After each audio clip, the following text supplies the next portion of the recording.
कहाँ तक हुआ था? कहाँ से? और रिफाइन। बैठिए तेजी से।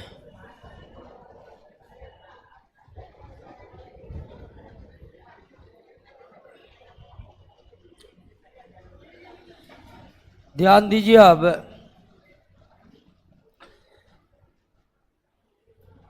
धातु की जो प्राप्ति है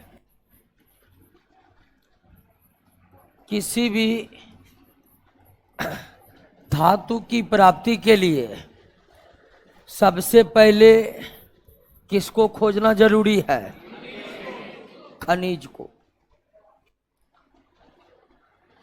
फिर खनिजों में चुनना पड़ता है किसको? अयस्क को। अब फिर अयस्क से प्राप्त होता है क्या? धातु। और अयस्क से धातु प्राप्त करने की प्रक्रिया आसान नहीं है, बल्कि इनमें कई चरण लगते हैं, कई स्टेप लगते हैं। और धातु के अयस्कों से धातु प्राप्त करने की जो भी टेक्नोलॉजी है उन सबको कहते हैं मेटलर्जी। क्या कहते हैं? मेटलर्जी कहते हैं। तो अगर हमें कोई भी धातु प्राप्त करना है तो पृथ्वी के भूपर पट्टी या समुद्री क्षेत्रों में उन धातु के खनिजों का पता लगाया जाता है। फिर उन खनिजों में से अयस्क का चुनाव किया जाता है। फिर उन अयस्कों से धातु को प्राप्त किया जाता है।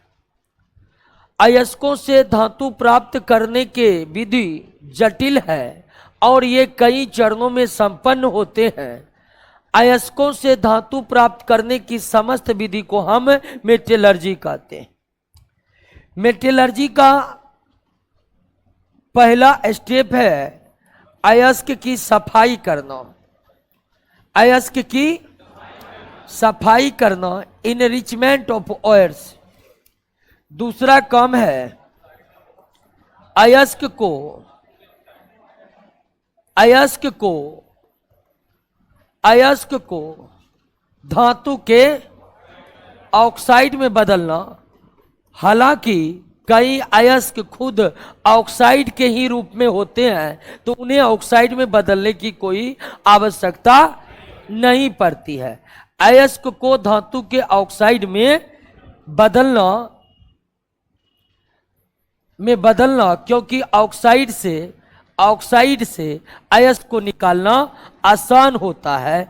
और तीसरा चरण है धातु के ऑक्साइड का क्या करना? अवकरण करना, जिससे हमें धातु प्राप्त हो जाए। और अवकरण के बाद धातु के ऑक्साइड का अवकरण करेंगे, उसका ऑक्सीजन निकल जाएगा, धातु बचेगा। अवकरण के बाद जो धातु प्राप्त होते हैं वो भी पूरी तरह से शुद्ध नहीं होते हैं, उसका एक बार फिर क्या करना पड़ता है? रिफाइनिंग करना पड़ता है। और जब धातु के ऑक्साइड से अवकरण कर धातु प्राप्त करते हैं, फिर उन धातु का हम रिफाइनिंग करते हैं, तब जो हमें धातु प्राप्त होता है वो लगभग 99% शुद्ध धातु होते हैं। 99% शुद्ध धातु होते हैं। तो इसी प्रोसेस को हम लोग पढ़ रहे थे और 3 प्रोसेस को समझ चुके थे कि अयस्कों को साफ कैसे करेंगे, उसके लिए क्या क्या मेथड है। फिर अयस्क को धातु के ऑक्साइड में कैसे करेंगे, इसके लिए 2 मेथड था, निस्तापन और जारण। फिर हम अवकरण भी 3 तरह से किया जाता है। अगर बहुत कम अभिक्रियाशील है तो गर्म करने पर ही अवकरण हो जाता था। मध्यम अभिक्रियाशील है तो एल्युमिनियम और कार्बन से अभिक्रिया कराने पर अवकरण हो जाता था। और एक इलेक्ट्रोलाइटिंग रिडक्शन भी था, जिसमें विद्युत का इस्तेमाल करके भी हम अवकरण करते थे, लेकिन बहुत ज्यादा अभिक्रियाशील धातु के लिए वो था। अब है रिफाइनिंग कैसे करेंगे। मेटलर्जी का अंतिम स्टेप है दोस्तों रिफाइनिंग, रिफाइनिंग। और रिफाइनिंग इसलिए करना पड़ता है कि धातु के अयस्क से, धातु के ऑक्साइड के अवकरण करने से जो धातु प्राप्त होते हैं वे धातु पूरी तरह से शुद्ध नहीं होते हैं, इसलिए रिफाइनिंग करना जरूरी है। अब रिफाइनिंग के भी 3 मुख्य मेथड है। पहला है लिक्वेशन। पहला क्या है? लिक्वेशन।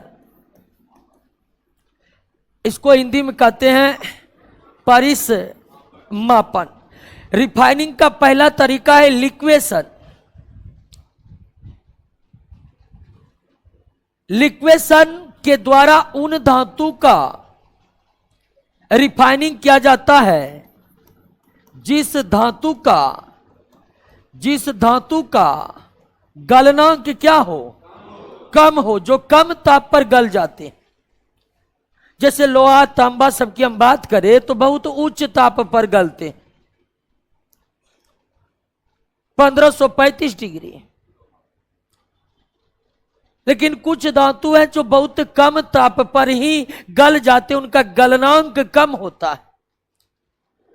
तो ऐसे धातु जिनके गलनांक कम होते हैं, और खास करके आप ले लीजिए उदाहरण सीसा का। सीसा यानी कि लेड,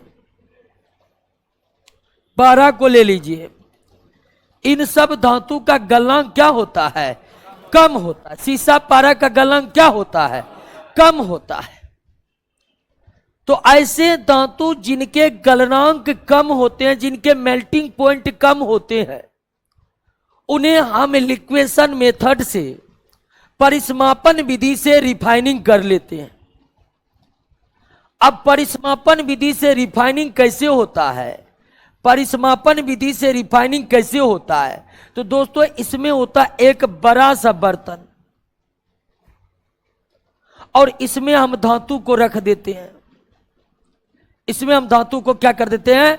रख देते हैं। और इस धातु के एक भाग में छिद्र रहता है, एक भाग में छिद्र रहता है। अब फिर हम इसे क्या करते हैं? गर्म करते हैं। तो गर्म करते हैं तो धातु का गलनांक क्या है? कम है। होता क्या है कि इनमें जो अशुद्धि मिली है, इनमें जो अशुद्धि मिली है, उस अशुद्धि का गलनांक क्या होता है? ज्यादा होता है। गलनांक क्या होता है? ज्यादा होता है। परिस्मापन विधि के द्वारा धातु का शुद्धिकरण या रिफाइनिंग जो किया जाता है, उन धातु की खासियत यह होती कि धातु का गलनांक कम है, अशुद्धि का गलनांक ज्यादा है। तो परिस्मापन विधि में शुद्ध कैसे होता है? तो एक बर्तन ले लिए, उसमें धातु अशुद्धि को डाल दिए, यानी कि अशुद्ध धातु को हम डाल दिए। अब इसको हम गर्म करना चालू किए। गर्म कहां तक करेंगे? तो गर्म इसे करते हैं धातु के गलनांक तक। कहां तक गर्म करते हैं? अब धातु के गलनांक तक गर्म करेंगे, धातु पिघलेगा। लेकिन अशुद्धि का गलनांक धातु से क्या है? ज्यादा है। तो हम वो ध्यान रखेंगे कि गर्म कहां तक हो? धातु के गलनांक तक गर्म होगा, धातु गलने लगेगा। गलने लगेगा, धातु क्या आ जाएगा? बाहर आ जाएगा। आपका धातु क्या आ जाएगा? बाहर आ जाएगा। चूंकि हम उतना गर्म किए ही नहीं है कि अशुद्धि मेरा गलेगा, अशुद्धि गलेगा ही नहीं, वो बर्तन में क्या हो जाएगा? रह जाएगा, और धातु हमारा बाहर निकल जाएगा। तो इसी मेथड को कहते हैं क्या? परिस्मापन कहते हैं। क्या कहते हैं? क्लियर हो गया?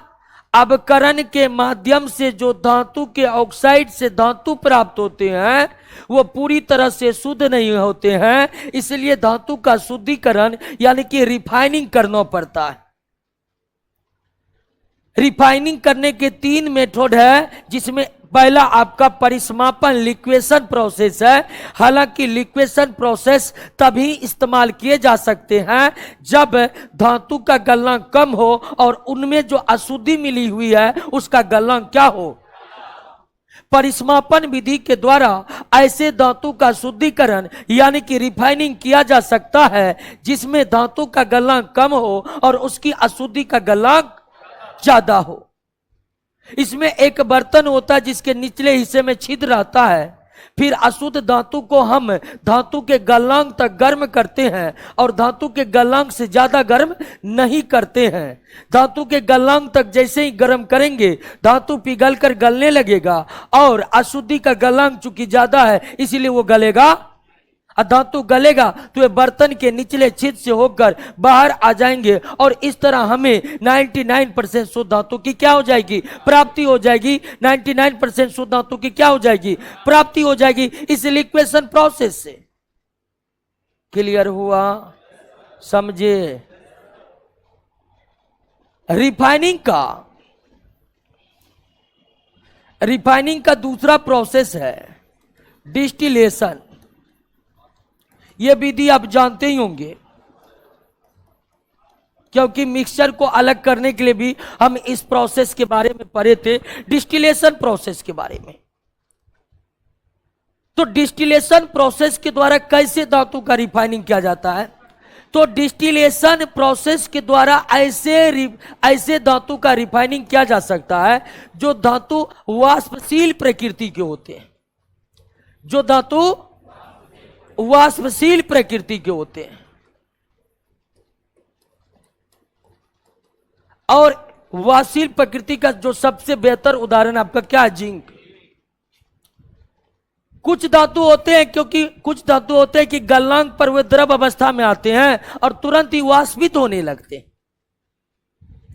अब जानते हैं कि द्रव में वाष्पन की प्रक्रिया पाई जाती है, तो बहुत से धातु है वो लिक्विड अवस्था में आता है और अधिक ताप की प्राप्ति करने के बाद ही वो बॉइलिंग पर पहुंचता है, यानी कि वाष्प बनकर उड़ता है। लेकिन कुछ धातु क्या होते हैं कि गलते हैं और गलने के बाद तुरंत ही क्या बनने लगते हैं? वाष्प बनने लगते हैं। वाष्पशील धातु को ही शुद्ध किया जाता है किस विधि से? आसवन विधि से, डिस्टिलेशन प्रोसेस से। और डिस्टिलेशन प्रोसेस क्या है वो आप जानते होंगे कि डिस्टिलेशन प्रोसेस में पहले अशुद्ध धातु को क्या किया जाता है? गर्म किया जाता है। अशुद्ध धातु को क्या किया जाता है? गर्म किया जाता है। अशुद्ध धातु गर्म होते हैं और चूंकि धातु की प्रकृति क्या है? वाष्पशील है, तो वह गर्म होकर तुरंत किसमें कन्वर्ट होगा? वाष्प में कन्वर्ट होगा। वो तुरंत किसमें कन्वर्ट होगा? वाष्प में कन्वर्ट होगा। अब धातु के वाष्प को क्या करना है? इकट्ठा करना है। अब फिर उस वाष्प को क्या करना है? ठंडा करना है और आपको किसकी प्राप्ति हो जाएगी? धातु की प्राप्ति हो जाएगी। तो परिसमापन विधि में ऐसे धातु का रिफाइनिंग किया जाता है जिसका गलनांक कम होता है। आसवन विधि के द्वारा ऐसे धातु का रिफाइनिंग किया जाता है जो वाष्पशील प्रकृति के होते हैं, जो वाष्पशील प्रकृति के होते हैं। ऐसे धातु जिनका गलनांक प्रायः कम होता है उनका शुद्धिकरण किस विधि से किया जाता है? किस विधि से? परिसमापन विधि से। ऐसे धातु जिसकी प्रकृति वाष्पशील होती है उसे किस विधि से शुद्ध किया जाता है? आसवन विधि से। और दोनों विधि को आप समझ ही गए हैं। पारा सीसा को परिसमापन विधि के द्वारा, जिंक को आसवन विधि के द्वारा। शुद्धिकरण का तीसरा और सबसे प्रचलित जो तरीका है, शुद्धिकरण का तीसरा और सबसे प्रचलित तरीका है electrolytic refining. Electrolytic refining, electrolytic refining. अब इलेक्ट्रोलाइटिक रिफाइनिंग में जो हम रिफाइनिंग करते हैं तो इसमें सहायता किसका लेते हैं? इलेक्ट्रोलाइसिस का सहारा लेते हैं। और इलेक्ट्रोलाइटिक रिफाइनिंग कैसे किया जाता है? तो पहले एक बर्तन लिया जाता है। बर्तन में एक कैथोड और एक एनोड बनाया जाता है। एक कैथोड और एक एनोड बनाया जाता है। अब समझिए कि एनोड जो बनता है वो किसका बनता है? अशुद्ध धातु का बनता है। एनोड जो बनता है किसका बनता है? अशुद्ध धातु का बनता है। और कैथोड जो बनता है वो बिल्कुल और बिल्कुल पहले से तैयार किया गया शुद्ध धातु का बनता है। अब फिर इसमें भर देते हैं क्या? इलेक्ट्रोलाइट। इसमें क्या भर देते हैं? इलेक्ट्रोलाइट। इलेक्ट्रोलाइट भर देते हैं। जैसे ही हम विद्युत धारा, आप जानते हैं कि इलेक्ट्रोलाइसिस में जो विद्युत धारा दी जाती है वो दी जाती है क्या? किससे दी जाती है? डीसी दी जाती है। डीसी से हम जोड़ देंगे। जैसे विद्युत धारा प्रवाहित करते हैं, अशुद्ध धातु जो कि क्या बना हुआ है? एनोड बना हुआ है, इससे धातु आ जाते हैं किसमें? इलेक्ट्रोलाइट में। अब धातु चूंकि पॉजिटिव यानी कि धनात्मक प्रकृति के होते हैं, तो जैसे ही अशुद्ध धातु का इलेक्ट्रोलाइट में आता है, अशुद्ध धातु का धातु इलेक्ट्रोलाइट में आता है, उस सारे धातु को कौन खींच लेता है? कैथोड खींच लेता है। यानी एनोड से अशुद्ध धातु से धातु निकलकर कैथोड यानी शुद्ध धातु पर चढ़ जाता है, और इस तरह से अशुद्धि एनोड के रूप में एनोड पर ही अटक जाता है और सारा धातु कैथोड पर आ जाता है। यानी किसके साथ मिल जाता है? शुद्ध धातु के साथ। इलेक्ट्रोलाइटिक रिफाइनिंग में इलेक्ट्रोलाइसिस के द्वारा शुद्ध किया जाता है। और इलेक्ट्रोलाइसिस क्या है इसको हम कई बार बताए हैं। तो इलेक्ट्रोलाइसिस में जो रिफाइनिंग होता है धातु का, तो उसमें यह होता है कि अशुद्ध धातु को हम क्या बनाते हैं? एनोड। अशुद्ध धातु को एनोड। अब पहले से जो तैयार है शुद्ध धातु उसको बना देते हैं कैथोड।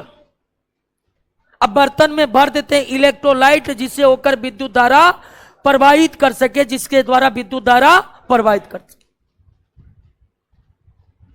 अब जैसे ही विद्युत धारा प्रवाहित करते हैं, अशुद्ध धातु जो कि एनोड बना हुआ है उसका धातु निकलकर इलेक्ट्रोलाइट में आ जाता है। अब फिर आप जानते हैं कि धातु की प्रकृति धनात्मक होती है, तो उसे कैथोड खींच ही लेगा। तो विद्युत धारा प्रवाहित करते ही एनोड जो अशुद्ध धातु का बना हुआ है उसका धातु निकलकर इलेक्ट्रोलाइट में आएगा, और फिर इलेक्ट्रोलाइट से कौन चला जाएगा? कैथोड पर चला जाएगा। कौन चला जाएगा? कैथोड पर चला जाएगा, और अशुद्धि यहीं पर बचा रह जाएगा। और अशुद्धि जो यहां पर बची रहती है, अशुद्धि जो यहां पर बची रहती है उसे कहा जाता है एनोड मड कहा जाता है। क्या कहा जाता है? Anode mud. धातु निकल करके एनोड पर सिर्फ क्या बच जाता है? एनोड से शुद्ध धातु निकल करके एनोड पर सिर्फ क्या बच जाता है? और उस अशुद्धि को क्या कहा जाता है? एनोड मड कहा जाता है। अशुद्धि को क्या कहा जाता है? और रिफाइनिंग करने का सबसे प्रचलित तरीका यही है, क्योंकि इस विधि से जो रिफाइनिंग होते हैं उससे एकदम 99.99% शुद्ध धातु प्राप्त होती है। दो प्रोसेस से परे लिक्वेशन और डिस्टिलेशन वो लगभग इस्तेमाल में नहीं लाए जाते हैं। अधिकांश धातु को साफ करने के लिए खास करके सोना, चांदी, एल्युमिनियम, लोहा, जिंक आप देखें कि वो वाष्पशील प्रकृति के होते हैं, जिन्हें डिस्टिलेशन विधि के द्वारा शुद्ध किया जाता है। लेकिन डिस्टिलेशन से आसान होता है क्या कर देना? इलेक्ट्रोलाइटिक रिफाइनिंग का सहारा ले लेना। इलेक्ट्रोलाइटिक रिफाइनिंग में एनोड किसका बनाया जाता है? और कैथोड। और एनोड से धातु निकलकर कैथोड पर चढ़ जाते हैं, और एनोड पर सिर्फ अशुद्धि बच जाती है। एनोड पर बचे हुए अशुद्धि को क्या कहते हैं? एनोड मड कहते हैं। चलिए दोस्तों, धातु की सफाइया हो गया नो। धातु की प्राप्ति हो गई। सबसे पहले हम खनिज को खोजे, फिर अयस्कों को प्राप्त किए, फिर किसको प्राप्त किए? अयस्कों को प्राप्त किए। फिर अयस्क से कुल 4 चरणों के गुजरने के बाद हमें किसकी प्राप्ति हुई? धातु की प्राप्ति हुई। कोई दिक्कत है? चलिए अब देखिए, धातु प्राप्त करने की सारी विधि समाप्त हो चुकी है और हमको लगता है पूरी तरह से समझ गए होंगे। समझ गए हैं कि नहीं समझ? कोई दिक्कत रह गया है? नहीं रह गया है। अब हम एक एक करके धातुओं के बारे में पढ़ेंगे, लेकिन इससे रिलेटेड क्वेश्चन देखें। अभी तक जितना पढ़ाए हैं इससे रिलेटेड क्वेश्चन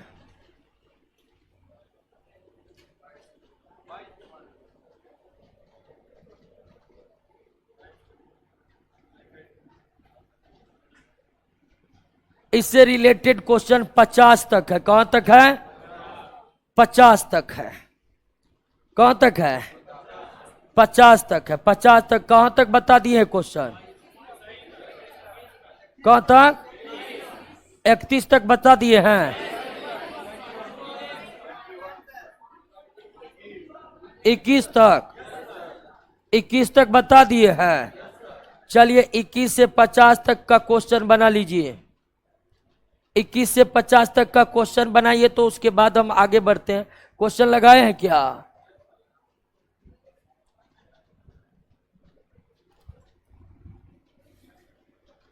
ये हो गया था। पृथ्वी के परत से प्राप्त अयस्क मिले अवांछनीय पदार्थ को क्या कहते हैं? गैंग कहते हैं, हम जानते हैं। निस्तापन तथा भर्जन ऐसी प्रक्रिया है जिसके द्वारा धातु को उसके ऑक्साइड में परिवर्तित किया जाता है। एनोड, एक क्वेश्चन है कि एनोड तथा कैथोड किस मेटल का बना होता है? तो एनोड अशुद्ध धातु का, कैथोड शुद्ध धातु का। मतलब क्या है? जैसे कॉपर का शुद्धिकरण करना है तो अशुद्ध कॉपर का एनोड, अब पहले से जो हमें प्राप्त है शुद्ध धातु, उसका कैथोड बना लेंगे। बात को समझ रहे कि नहीं? वहां पर शायद शुद्ध अशुद्ध में दिक्कत हो गया था, गड़बड़ा गया।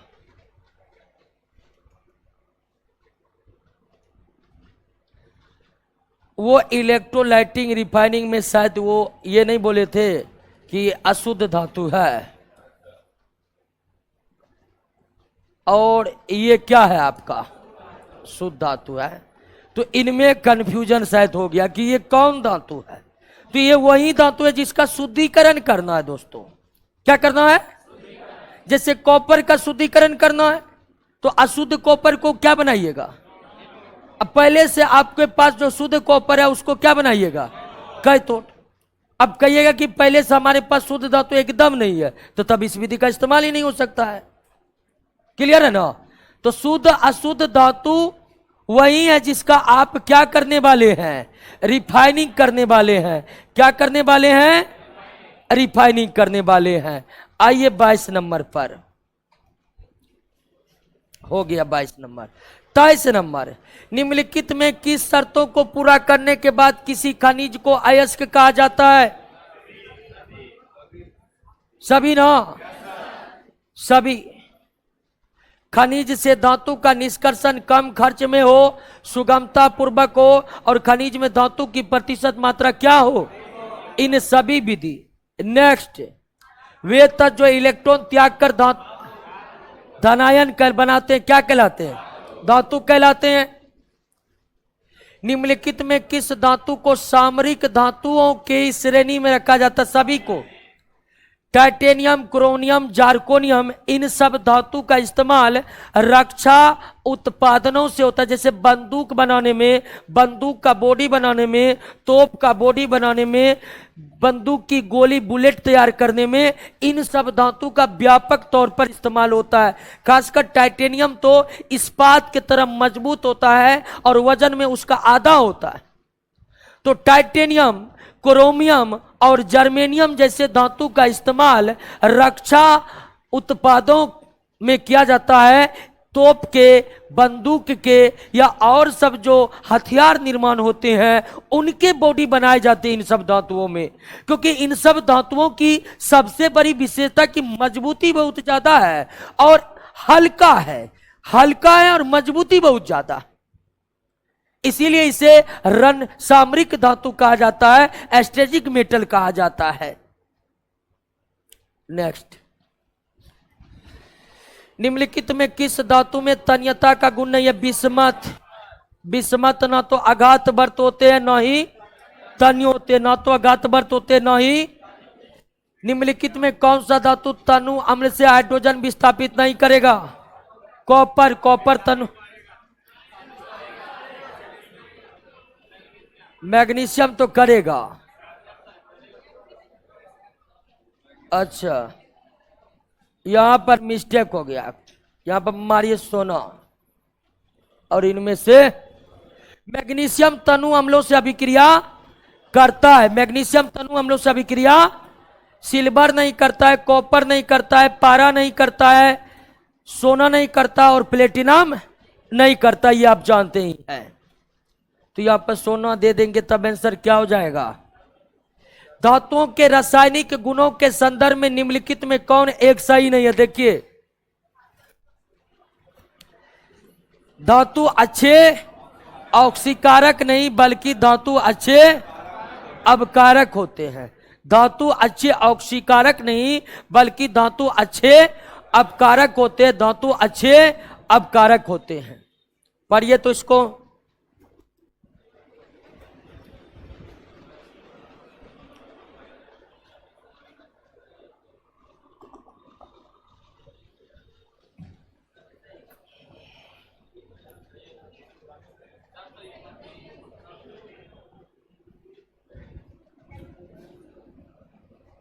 क्वेश्चन गड़बड़ा गया है। ओहो, एक मिनट, हाँ क्वेश्चन गड़बड़ा गया है। तो आप लोग बोले कि मुंह बंद काय के लेते जी? एक मिनट, अभी ऑनलाइन ब्लॉग देखे तब पता चल। सवाल हमको लगा कि निम्नलिखित में कौन सा धातु तनु अम्ल से हाइड्रोजन विस्थापित करेगा, और तो ये मैग्नीशियम करेगा। सही है क्वेश्चन तो, ठीक है। सब आगा में बैठ कर क्या क्या करते रहते। आइए 29 नंबर, 29 नंबर सही किए क्वेश्चन। क्वेश्चन हमको आइए 29 नंबर पढ़िए, बहुत बड़ा क्वेश्चन है। देखिए क्या क्या कह रहा है। सोना, चांदी, प्लेटिनम तथा कॉपर प्रकृति में स्वतंत्र अवस्था में पाए जाने वाले धातु है क्योंकि ये कम क्रियाशील है। बिल्कुल सही है। पोटेशियम, सोडियम, कैल्शियम, मैग्नीशियम काफी क्रियाशील है, अतः ये स्वतंत्र अवस्था में नहीं रह सकते। बिल्कुल नहीं रह सकते। जो क्रियाशील है वो कैसे रह सकते स्वतंत्र अवस्था में? मध्यम अभिक्रियाशील धातु एल्युमिनियम, जिंक, लोहा, सीसा भूपर पट्टी पर मुख्यतः ऑक्साइड, सल्फाइड तथा कार्बोनेट के रूप में पाए जाते हैं। बिल्कुल तीनों का तीनों कथन क्या है? सही है। एल्युमिनियम बॉक्साइड के रूप में है, जिंक कई रूप में है, जिंकाइड के रूप में है, कैलामाइन के रूप में है। तो मध्यम अभिक्रियाशील धातु ऑक्साइड, सल्फाइड, कार्बोनेट के रूप में रहते हैं। अब बहुत ज्यादा अभिक्रियाशील धातु क्लोराइड, ऑक्साइड के रूप में रहते हैं। नेक्स्ट, अयस्क के मिले अशुद्धि को दूर करने के लिए अयस्क के साथ मिश्रित किए बाह्य पदार्थ को क्या कहते हैं? फ्लक्स कहते हैं। क्या कहते हैं? ऑक्साइड अयस्कों की समृद्धि हेतु साधारणतः ऑक्साइड अयस्कों के लिए द्रव चालित और कार्बोनेट अयस्क के लिए भी द्रव चालित धुलाई। कार्बोनेट अयस्क के भी अगर पूछ दे तो आप क्या दीजिएगा उत्तर? द्रव चालित। बेयर विधि का उपयोग बॉक्साइड के शुद्धिकरण के लिए किया जाता है। बॉक्साइड के शुद्धिकरण निक्षालन विधि से किया जाता है। किस विधि से? निक्षालन विधि से। निक्षालन विधि से, लीचिंग प्रोसेस से, इसको केमिकल सेपरेशन कहते हैं। तो एल्युमिनियम के ऑक्साइड बॉक्साइड का जो शुद्धिकरण होता है केमिकल सेपरेशन मेथड से, उस मेथड का खोज बेयर ने किया था। किसने? इसीलिए इसे क्या कहा जाता है? बेयर विधि कहा जाता है। सल्फाइड अयस्क को वायु की पर्याप्त मात्रा में तीव्रता से गर्म कर सल्फाइड अयस्क का तीव्रता से ऑक्सीजन की उपस्थिति में गर्म करना क्या कहलाता है? भर्जन या धातु के ऑक्साइड को कोक के साथ गर्म करके उसे धातु में परिवर्तित करने की प्रक्रिया। धातु के ऑक्साइड है ना, तो ऑक्साइड कोक के साथ, अच्छा ये निस्तापन नहीं है, धातु के ऑक्साइड को कोक के साथ गर्म कर उसे धातु में, यानी कि धातु के ऑक्साइड जैसे कि जिंक के ऑक्साइड है, कोक का मतलब कार्बन होता है, कार्बन के साथ गर्म करना अवकरण कहलाता है और इसे प्रगलन कहते हैं। क्या कहते हैं? स्मेल्टिंग। इस प्रक्रिया को क्या कहते हैं? स्मेल्टिंग कहते हैं। जैसे आपको थर्मिट रिएक्शन बताए थे, एल्युमिनियम के साथ रिएक्शन कराकर जब धातु प्राप्त करते हैं तो उसे थर्मिट रिएक्शन बोलते हैं। क्या? और कार्बन यानी कि कोक के साथ मिलाकर गर्म करके जो धातु निकालते हैं उसे प्रगलन या अंग्रेजी में क्या बोलते हैं? स्मेल्टिंग बोलते हैं। और थर्मिट रिएक्शन बता चुके हैं ना। निम्नलिखित कथनों पर विचार कीजिए। निस्तापन कार्बोनेट एवं हाइड्रेटेड ऑक्साइड अयस्कों को शुद्ध ऑक्साइड में परिणत करने के लिए किया जाता है। सही है। वर्जन सल्फाइड अयस्क शुद्ध ऑक्साइड, ये भी सही है। दोनों कथन क्या है? सही है। नेक्स्ट, सिल्वर तथा गोल्ड का निष्कर्षण तो किस विधि से? निक्षालन विधि से किया जाता है। जर्मेनियम, सिलिकॉन, बोरॉन, इरिडियम जैसे अर्धचालक, याद रखिएगा अर्धचालक के लिए क्या होता है? Zone refining. अर्धचालक का रिफाइनिंग जो होता है वह प्रक्षेप्त शोधन होता है, जोन रिफाइनिंग होता है। अब जोन रिफाइनिंग का जिक्र तो किए नहीं है तो इसका जरूरी भी नहीं है, लेकिन सिर्फ आप इतना याद रखिए कि जो भी अर्धचालक होते, सेमीकंडक्टर होते हैं, उसकी रिफाइनिंग ना तो लिक्वेशन से होता है, ना डिस्टिलेशन से होता है, ना ही इलेक्ट्रोलाइटिक रिफाइनिंग होती है, क्योंकि वे विद्युत का चालक ही नहीं होता कि उसका इलेक्ट्रोलाइटिक रिफाइनिंग करे। इसके लिए क्या है? Zone refining. तो जोन रिफाइनिंग के तहत हम अर्धचालकों का शुद्धिकरण करते हैं। लिक्षालन द्वारा अयस्कों का क्या किया जाता है? सांद्रण, सफाई किया जाता है। सफाई करना क्या कहलाता है? सांद्रण कहलाता है। निम्नलिखित में कौन सी धातु उसके अयस्क की अभिक्रिया सोडियम साइनाइड के तनु विलयन, सोडियम साइनाइड के तनु विलयन में चांदी और सोना, चांदी और सोना दोनों को, चांदी और सोना दोनों का सफाई हम निक्षालन विधि से या केमिकल सेपरेशन मेथड से करते हैं, जिसमें किसका इस्तेमाल होता है? और कभी कभी जो है ना साइनाइड विधि दे देता है सिल्वर सोना दोनों में। अगर मान लीजिए ऑप्शन में सोना भी रहता तब क्या करते? तब हम किसको आंसर देते? चांदी को। समझे कि नहीं समझे? इसी सवाल में ऑप्शन देखिए, सोडियम साइनाइड के तनु विलयन का उपयोग चांदी साफ करने के लिए भी होता है और सोना साफ करने के लिए भी होता है, लेकिन अगर ऑप्शन में दोनों दे दे तब हम किसको मारेंगे? चांदी को मारेंगे। निम्नलिखित में कौन सी धातु कार्बन के द्वारा अपकरण से प्राप्त नहीं होता है? कार्बन के द्वारा अपकरण से प्राप्त नहीं किया जा सकता। कौन? एल्युमिनियम। जिंक, पारा और सीसा को कार्बन के द्वारा अपकरण से प्राप्त किया जा सकता है। एल्युमिनियम, क्रोमियम, मैग्नीज इन सबको प्राप्त नहीं किया जा सकता है। निम्नलिखित में किस धातु पर वायु का प्रभाव नहीं पड़ता है? सोना, क्योंकि यह अभिक्रियाशील।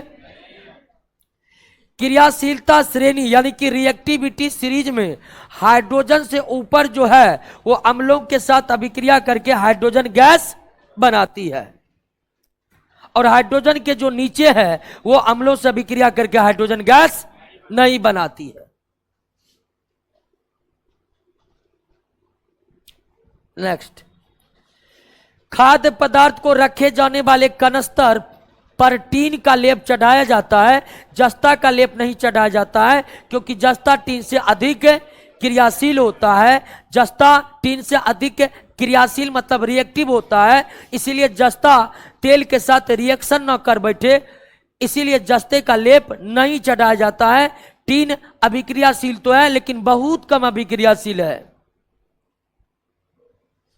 जिस अयस्क में उसके कण उसमें उपस्थित अपद्रव्यों से भारी होते, अयस्क के कण उसमें उपस्थित अपद्रव्यों से भारी होते, यानी अयस्क भारी है, अपद्रव्य यानी गैंग क्या है? हल्का है, तो इसको कर दीजिए क्या? गुरुत्व पृथक्करण विधि। कौन सा विधि? गुरुत्व पृथक्करण विधि। ऐसे जिस अयस्क में उसके कण उसमें उपस्थित अपद्रव, अपद्रव का मतलब अशुद्धि, अशुद्धि मतलब गैंग, यानी गैंग हल्का हो अयस्क भारी हो तो उसका सेपरेशन आप किस विधि से कर सकते हैं? गुरुत्व पृथक्करण विधि से या हाइड्रोलिक वॉशिंग से भी कर सकते हैं, लेकिन हाइड्रोलिक वॉशिंग यहां पर ऑप्शन में नहीं है, इसीलिए आंसर क्या देना पड़ रहा है? गुरुत्व पृथक्करण विधि। अब फेन प्लवन विधि में तो देखे तो अयस्क ही हल्का था, गैंग ही क्या था? भारी था। गलनिक पृथक्करण विधि में उसका शुद्धिकरण करेंगे जिसका अयस्क का गलनांक क्या हो? कम हो। निम्नलिखित में कौन सा धातु तनु नाइट्रिक अम्ल से अभिक्रिया करके हाइड्रोजन गैस मुक्त करता है? तो ये दो है, मैग्नीशियम और मैग्नीज, मैग्नीशियम और मैग्नीज, दो ही धातु है जो तनु नाइट्रिक अम्ल से अभिक्रिया करके हाइड्रोजन गैस देती है, मैग्नीशियम और मैग्नीज। निम्नलिखित क्रमों में कौन से धातु की क्रियाशीलता का सही क्रम है? सोडियम तो सबसे ज्यादा क्रियाशील होते हैं, इसका आंसर क्या होगा? सी होगा। रिएक्टिविटी सीरीज सी होगा, सी। निम्नलिखित में कौन सा धातु एम्फोटेरिक यानी कि एम्फोटेरिक ऑक्साइड बनाता है? कौन? Aluminium oxide, zinc oxide, beryllium oxide, lead oxide. हालांकि लेड भी ऑप्शन में, लेड ऑक्साइड भी एम्फोटेरिक बनाते हैं, लेकिन लेड के जगह आपका आंसर एल्युमिनियम ज्यादा सटीक है, ध्यान दिया कि नहीं? एम्फोटेरिक ऑक्साइड में एल्युमिनियम ऑक्साइड आते हैं, जिंक ऑक्साइड आते हैं, लेड ऑक्साइड आते हैं और बेरिलियम ऑक्साइड आते हैं। और जैसे जैसे ऑप्शन सजा है ना वैसे वैसे आंसर देना है, यानी कि एम्फोटेरिक ऑक्साइड में पहली प्राथमिकता एल्युमिनियम ऑक्साइड का, दूसरा, तीसरा, चौथा। क्लियर? अब यहां पर कंफ्यूजन ना हो, एल्युमिनियम भी है, लेड भी है, और हम जानते हैं कि एल्युमिनियम भी एम्फोटेरिक ऑक्साइड बनाता है, लेड भी एम्फोटेरिक ऑक्साइड बनाता है। तो हम लेड के जगह बेहतर ऑप्शन हमारा कौन है? किस धातु ठंडे गर्म जल से अभिक्रिया नहीं करता? ठंडे और गर्म जल से अभिक्रिया नहीं करता, कौन? लोहा। लोहा सिर्फ भाप से अभिक्रिया करता, किससे? भाप से अभिक्रिया करता, भाप से। वैसे अयस्क जिनमें अयस्क और उनमें उपस्थित अपद्रवों के रासायनिक गुण भिन्न भिन्न हो, रासायनिक गुण भिन्न भिन्न हो, निक्षालन प्रोसेस, लीचिंग प्रोसेस। निम्नलिखित में कौन सा कथन भर्जन या जारन के संदर्भ में सही नहीं है? डी नंबर देखिए, ये गलत है। यह अयस्क को चूर्ण में परिवर्तित कर देता, बिल्कुल नहीं। यह सल्फाइड को ऑक्साइड में बदल देता है, सही है।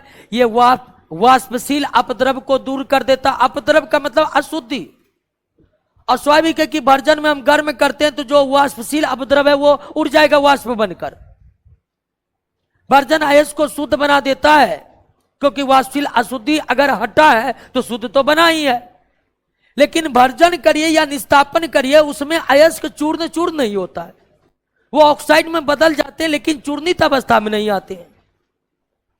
क्लियर हो गया?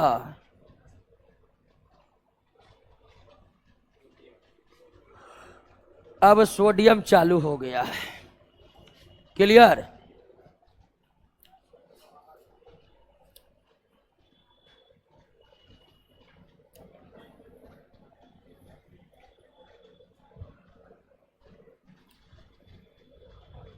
चलिए अब एक एक करके धातु पर आ जाइए।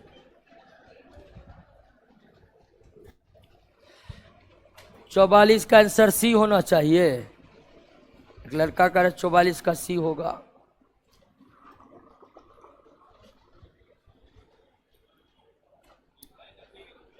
ठीक है, 44 का सी नहीं होगा, नहीं होगा सी। तो 1 से लेकर 50 तक हो गया ना।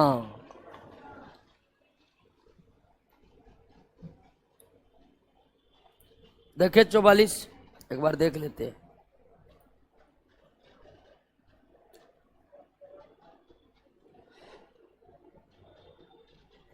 नहीं, हल्का भारी का बात होगा तो गुरुत्व पृथक्करण की होगी,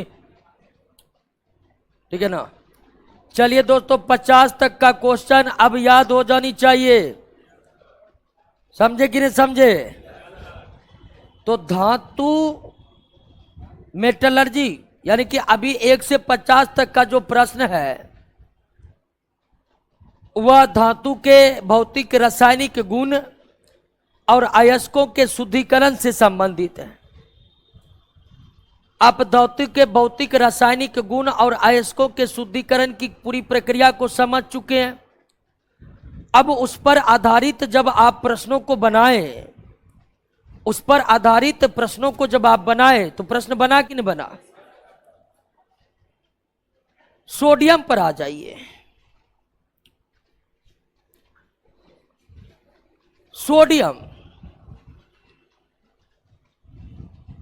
अब इतना तो आपको पता ही है, पीरियोडिक टेबल पढ़े हैं कि यह कैसा धातु है? क्षारीय धातु, अल्कली मेटल है। और सोडियम क्षारीय धातु क्यों है? कि सोडियम ऑक्सीजन के साथ मिलकर जो ऑक्साइड बनाता है उसकी प्रकृति क्या होती है? क्षारीय होती है। और सोडियम क्षारीय धातु है तो यह आवर्त सारणी के किस वर्ग में है? और इसका आवर्त क्या है? 3 है। तो अगर पीरियोडिक क्लासिफिकेशन पर जाइएगा तो सोडियम आवर्त सारणी के वर्ग 1 और आवर्त 3 का सदस्य है। सोडियम आवर्त सारणी के वर्ग 1 और आवर्त 3 का सदस्य है और एक क्षारीय धातु है क्योंकि इनके ऑक्साइड की प्रकृति क्या होती है? क्षारीय होती है।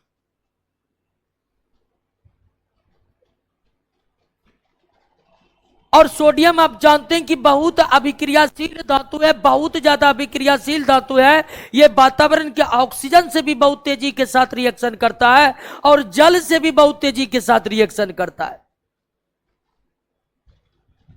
तो सोडियम जो है वो बहुत ज्यादा अभिक्रियाशील धातु है। ऑक्सीजन जल दोनों के साथ बहुत तेजी के साथ रिएक्शन करता है सोडियम, और ऑक्सीजन जल दोनों के साथ बहुत तेजी और इतनी तेजी के साथ रिएक्शन करता है कि सोडियम जब भी रिएक्शन करना शुरू करता है आग लग जाती है। यानी आप कह सकते हैं कि सोडियम जिसके साथ भी रिएक्शन करता है, रिएक्शन को उष्मा छेपी बनाकर रख देता है, एक्सोथर्मिक बनाकर रख देता है। तो सोडियम की स्थिति यही है कि सोडियम बहुत ज्यादा अभिक्रियाशील है, इसलिए इसे हम खुला में रख ही नहीं सकते हैं। इन्हें कहां पर रखा जाता है दोस्तों? किरासन तेल में रखा जाता है। ठीक है, कहां रखा जाता है? या फिर इसे आप रख दीजिए कहां पर? निर्वात में, जहां हवा हो ही ना। और ऐसा सोडियम के साथ नहीं है, ऐसा सोडियम के साथ नहीं है, बल्कि ऐसा सभी क्षारीय धातु के साथ है। चाहे वो लिथियम हो, सोडियम हो, पोटेशियम हो, सब वातावरण के ऑक्सीजन और जल के साथ इतनी तेजी के साथ अभिक्रिया होती है कि आग लग जाती है। इसीलिए सभी क्षारीय धातु का संग्रह, क्षारीय धातु का भंडारण या तो किरासन तेल के भीतर करते हैं या फिर निर्वात में इसका भंडारण किया जा सकता है। तो सोडियम क्षारीय धातु है, इसके ऑक्साइड की प्रकृति क्षारीय होती है। यह वर्ग 1 आवर्त 3 का सदस्य है और बहुत ज्यादा अभिक्रियाशील होने के कारण यह किरासन तेल या निर्वात में ही इसका भंडारण संभव है। और ये सोडियम होते कैसे हैं? तो धातुओं के बारे में आपको हम पहले ही बताए कि लगभग सभी धातुएं चांदी की तरह सफेद होती है। एकमात्र धातु सोना है जो पीला होता है, एकमात्र धातु कॉपर है जो लाल होता है, नहीं तो सभी धातु चांदी की तरह क्या होते हैं? सफेद होते हैं। सभी धातु चांदी की तरह क्या होते हैं? सफेद होते हैं। तो सोडियम भी चांदी की तरह सफेद है। सोडियम भी चांदी की तरह सफेद है।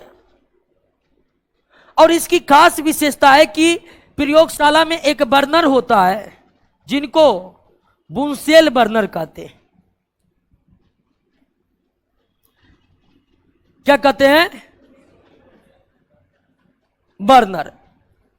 लैब गए हैं या प्रैक्टिकल का कॉपी तो बनाए ही होंगे कभी न कभी, उसमें बर्नर सब रहता है।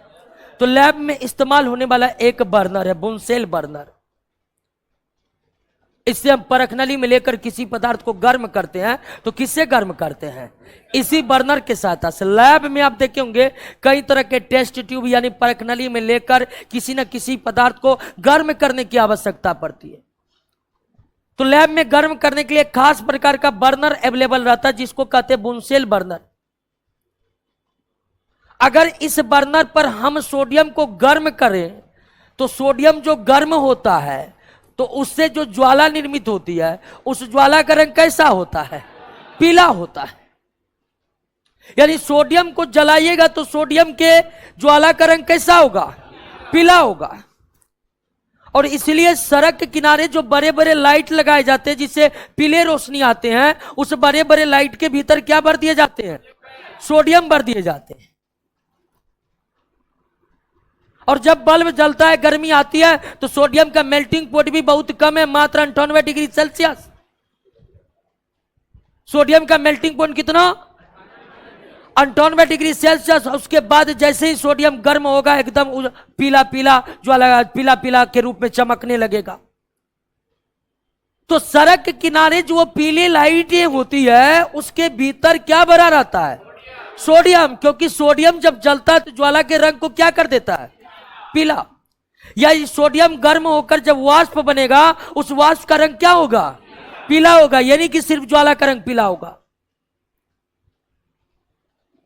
तो सोडियम के बारे में तो इतनी जानकारी रखना बहुत जरूरी है कि सोडियम क्षारीय धातु है। इसके ऑक्साइड की प्रकृति क्षारीय होती है। वर्ग 1 और आवर्त 3 का सदस्य है। सोडियम वर्ग 1 आवर्त 3 का सदस्य है। इतने ज्यादा अभिक्रियाशील है कि इनका भंडारण किरासन तेल या निर्वात में किया जाता है। और जब इसको जलाते हैं तो इसके बर्नर जब इसको जलाते हैं तो इसके ज्वाला का रंग कैसा होता है? सोडियम के ज्वाला का रंग कैसा होता है? पीला होता है। सोडियम के ज्वाला का रंग कैसा होता है? पीला होता है।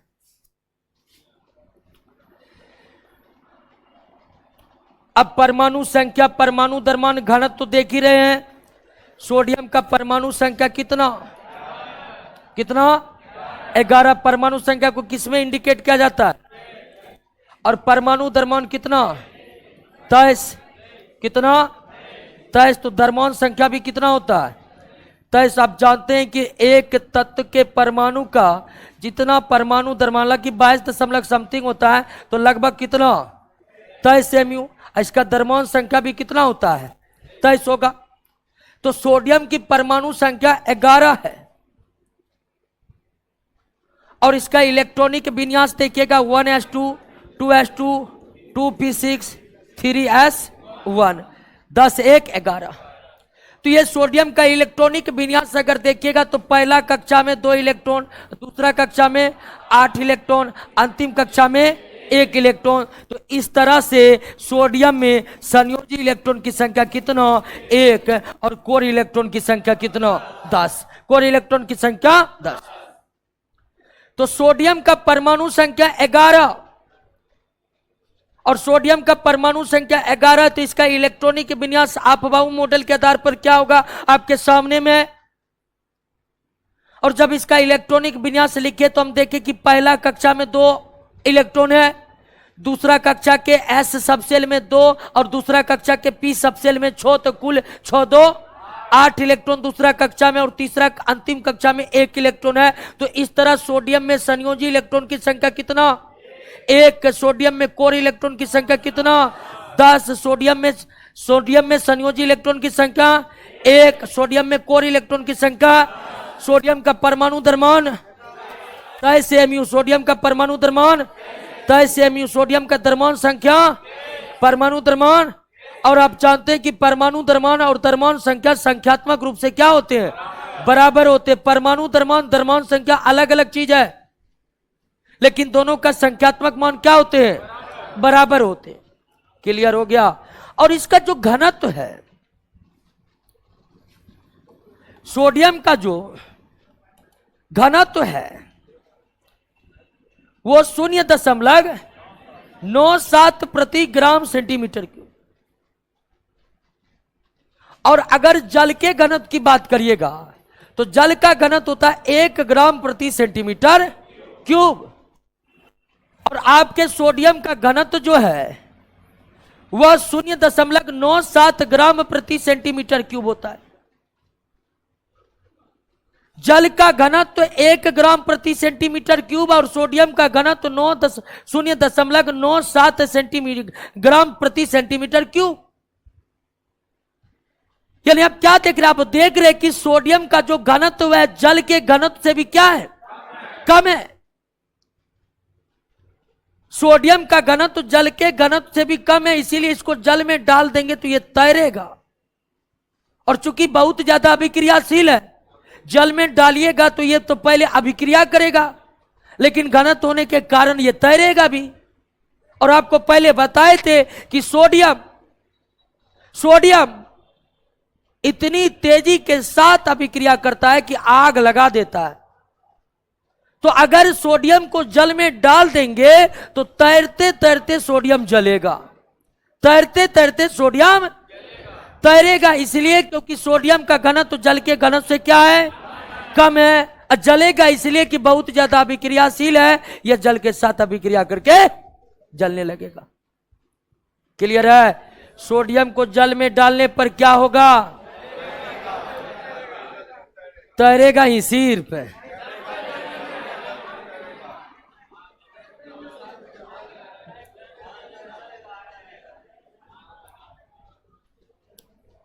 एक मिनट, नोट में सही करिएगा, बूंद से लिख लीजिएगा। नोट में अगर गलत है तो सही कर लीजिएगा।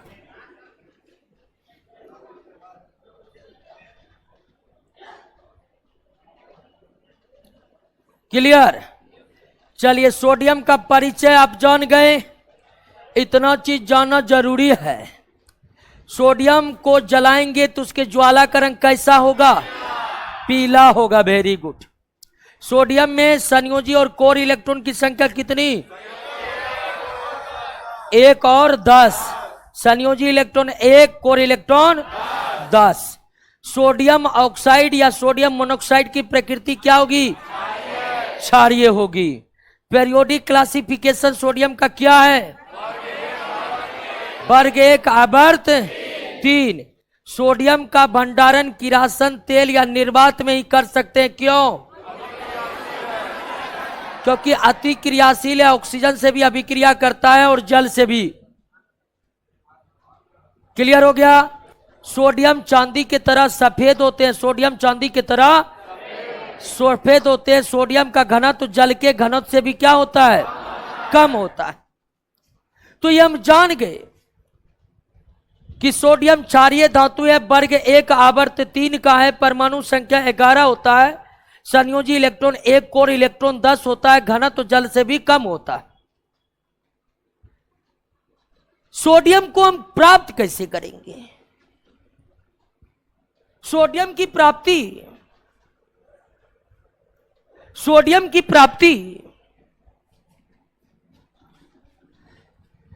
सोडियम की प्राप्ति 2 यौगिकों से होती है। एक सोडियम हाइड्रोक्साइड से और दूसरा सोडियम क्लोराइड से। कर पानी में आग कैसे लगेगा? वो तो सोडियम डालिएगा आग लगेगा। डेरी की यूट्यूब पर देखिएगा ना, ढेर सारे सोडियम वाले एक्सपेरिमेंट भरे पड़े हैं। हाँ, तो सोडियम अगर हमें चाहिए तो इसकी प्राप्ति किससे होती है? सोडियम हाइड्रोक्साइड और सोडियम क्लोराइड।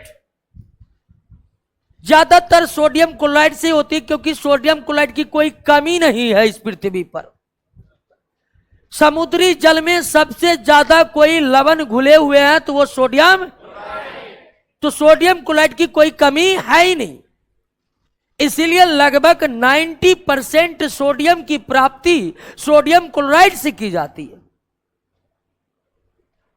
लेकिन हम सोडियम हाइड्रो यानी कि सोडियम की कुछ मात्रा सोडियम हाइड्रोक्साइड से भी निकाला जाता है। हालांकि इसकी उपलब्धता बहुत कम है समुद्री जल में, इसीलिए सबसे ज्यादा सोडियम प्राप्त करने के लिए किसका इस्तेमाल किया जाता है? अब कैसे सोडियम हाइड्रोक्साइड या सोडियम क्लोराइड से कैसे प्राप्त करेंगे? तो इसका कर देते हैं क्या? विद्युत अपघटन। क्या कर देते हैं? विद्युत अपघटन। इसका भी कर देते हैं क्या? तो आप सोडियम हाइड्रोक्साइड से सोडियम निकालिए या सोडियम क्लोराइड से सोडियम निकालिए, दोनों अवस्था में क्या करना पड़ता है? इलेक्ट्रोलाइसिस प्रोसेस के द्वारा हमें सोडियम की प्राप्ति करनी पड़ती है। इलेक्ट्रोलाइसिस प्रोसेस के द्वारा हमें सोडियम की प्राप्ति करनी पड़ती है। इलेक्ट्रोलाइसिस प्रोसेस में कैसे? तो आप जानते हैं कि एक रहेगा क्या? एनोड, एक रहेगा कैथोड। अब एनोड कैथोड यहां कोई भी धातु का बनेगा चलेगा, ये रिफाइनिंग वाला यहां पर सिस्टम नहीं है। अब कोई भी धातु को एनोड बना दीजिए, कोई भी धातु का, और अगर इलेक्ट्रोलाइसिस करना है सोडियम हाइड्रोक्साइड का, तो सोडियम हाइड्रोक्साइड का द्रवित स्वरूप, क्या? द्रवित रूप। रूप के जगह अवस्था लिख देंगे, वो ठीक रहेगा। द्रवित अवस्था। सोडियम क्लोराइड को अगर डालना है तो सोडियम क्लोराइड का भी द्रवित अवस्था, द्रवित अवस्था। और यहां पर यह ध्यान रखने का जरूरी है कि सोडियम प्राप्ति के लिए जो हम सोडियम हाइड्रोक्साइड और सोडियम क्लोराइड का विद्युत अपघटन करते हैं, तो हम इसका जलीय विलयन नहीं बनाते हैं। जलीय विलयन बना भी देंगे तो सोडियम निकलेगा, तो आपके इसमें जल रहेगा तो तुरंत सोडियम निकलेगा। वो एनोड पर जाने से पहले कहेगा इधर तो जल है, अभी क्रिया में मस्त हो जाएगा, आप इंतजार करते रहिएगा, सोडियम निकलेगा। ध्यान दीजिए दोस्तों, एक बात तो आप जानते हैं, किसी पदार्थ का इलेक्ट्रोलाइसिस द्रव अवस्था में किया जाता है, तो अधिकांश पदार्थों का इलेक्ट्रोलाइसिस उसका जलीय विलयन बनाकर करते हैं। क्या?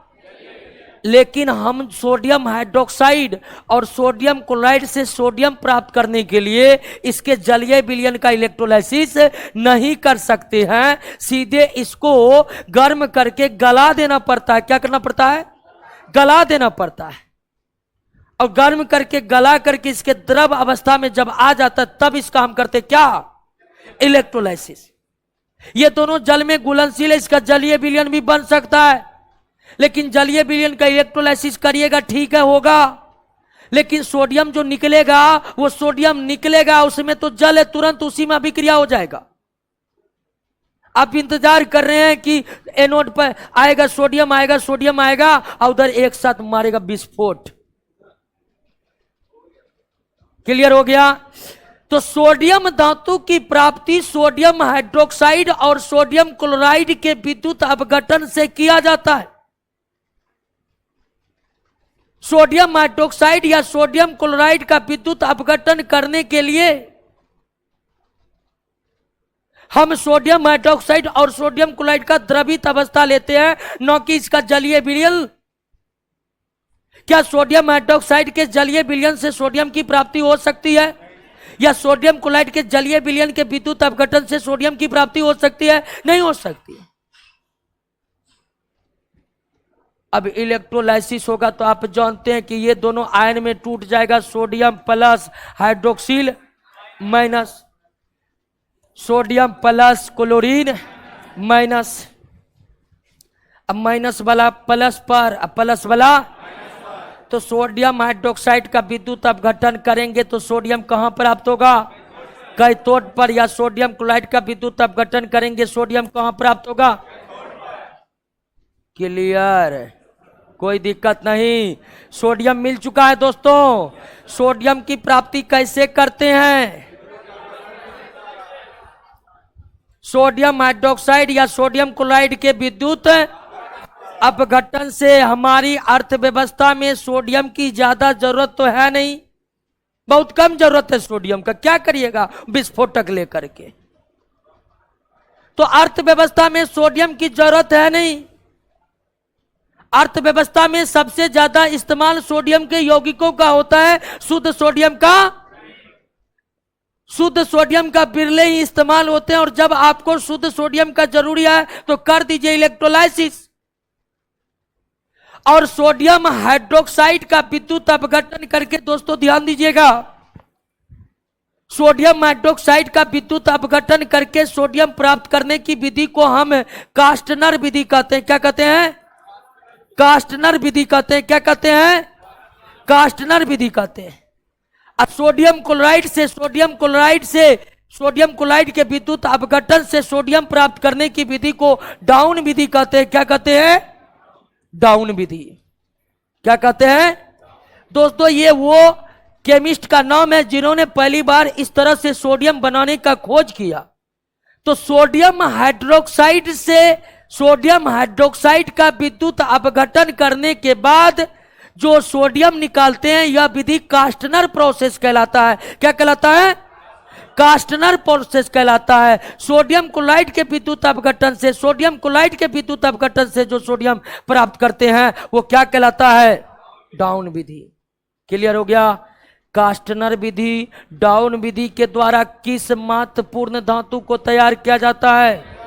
सोडियम का। कास्टनर विधि में क्या किया जाता है दोस्तों? सोडियम हाइड्रोक्साइड का विद्युत अपघटन किया जाता है। डाउन विधि में क्या किया जाता है? सोडियम क्लोराइड का विद्युत अपघटन किया जाता है। दोनों के विद्युत अपघटन में क्या ध्यान रखना है? जाने की नहीं? जलीय विलयन नहीं लेना। लीजिएगा तो क्या हाल होगा पता है कि? हाँ, जल से एकदम दूर। तो सोडियम का आप परिचय जान ही गए। सबसे बड़ा यही परिचय है। बैलेंस इलेक्ट्रॉन 1, कोर इलेक्ट्रॉन 10, आवर्त वर्ग 1, आवर्त 3। सोडियम धातु कैसे प्राप्त हुआ देख ही लिए। सबसे ज्यादा सोडियम क्लोराइड से ही सोडियम की प्राप्ति की जाती है, क्योंकि सोडियम क्लोराइड की कोई कमी है ये नहीं है। निकालते निकालते थक जाइएगा। 70% समुद्री जल में सबसे ज्यादा क्या घुले हुए हैं? Sodium chloride. अब सोडियम का आपको पता है कि अर्थव्यवस्था में या मानव के जिंदगी में शुद्ध सोडियम का कोई उपयोग नहीं है। आप भी इतने जिंदगी जी लिए हैं, सोडियम की कभी उपयोगिता आपके लिए हुई नहीं। तो शुद्ध अवस्था में सोडियम की उपयोगिता है ही नहीं, ना मानव के जिंदगी में, ना भारतीय अर्थव्यवस्था में या वैश्विक अर्थव्यवस्था में कोई इसका योगदान है इस धातु का। लेकिन सोडियम धातु के यौगिकों के बिना जीवन चलना मुश्किल है। तो सोडियम धातु शुद्ध अवस्था में तो उपयोगी नहीं है। शुद्ध अवस्था में जहां तहां लैब में ही इसका इस्तेमाल या रिसर्च के लिए इसका इस्तेमाल होता है, लेकिन इसके यौगिक बड़ी उपयोगी है। और सोडियम का जो सबसे प्रमुख यौगिक है वो आपका सोडियम क्लोराइड है। सोडियम क्लोराइड ये तो इसका रासायनिक नाम है। प्रचलित नाम क्या है? साधारण नमक। दोस्तों ये साधारण नमक है, खाने वाला नमक नहीं है। खाने वाला नमक आयोडीन युक्त नमक होता है। खाने वाला नमक क्या होता है? आयोडीन युक्त नमक। तो सोडियम क्लोराइड एक साधारण नमक है, खाने वाला नमक नहीं है। खाने के लिए यानी खाने वाले नमक बनाने के लिए इसमें आयोडीन मिलाया जाता है। तो सोडियम क्लोराइड इसे साधारण नमक कहते हैं और इसमें आयोडीन मिलाकर इसे खाने वाले नमक में परिणत किया जाता है। और ये लगता है कि ये वो यौगिक है सोडियम का जो घर घर इस्तेमाल होता है, ठीक है ना? है कि ना? तो इसे साधारण नमक कहते हैं। अब साधारण नमक यानी कि सोडियम क्लोराइड को खाने वाले नमक में बदलने के लिए इसमें क्या मिलाया जाता है? आयोडीन मिलाया जाता है। क्या मिलाया जाता है? आयोडीन मिलाया जाता है। अब दोस्तों आयोडीन दो तरह से मिलाया जाता है। इसको पढ़ते हैं पोटेशियम, इसको पढ़ते हैं पोटेशियम आयोडाइड,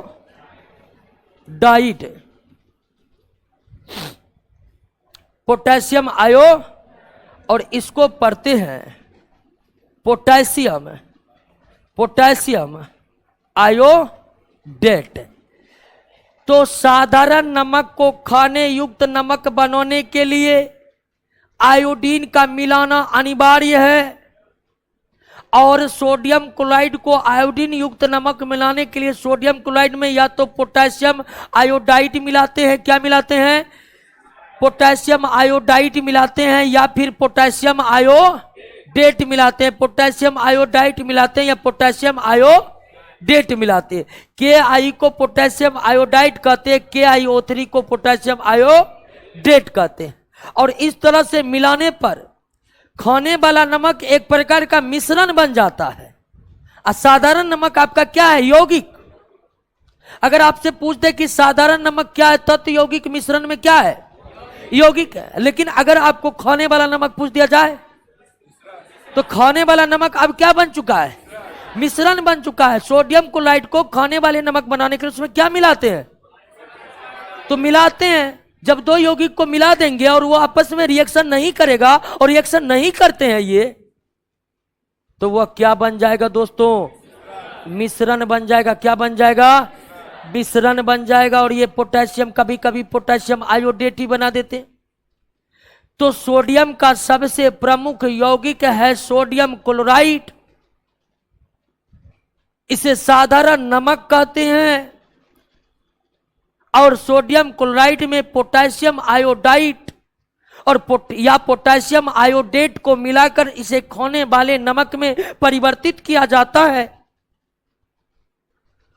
अब आते हैं कि सोडियम क्लोराइड को हम प्राप्त कैसे करेंगे।